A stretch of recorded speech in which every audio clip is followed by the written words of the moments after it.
வளர்த்த மயில ஒட்டப்புள்ள பிறந்ததுன்னு பொலிகாட்டில் கூங்குயில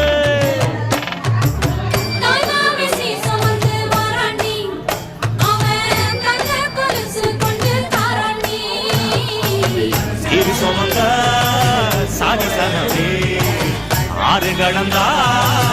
ஊரு வருவே நல்லதா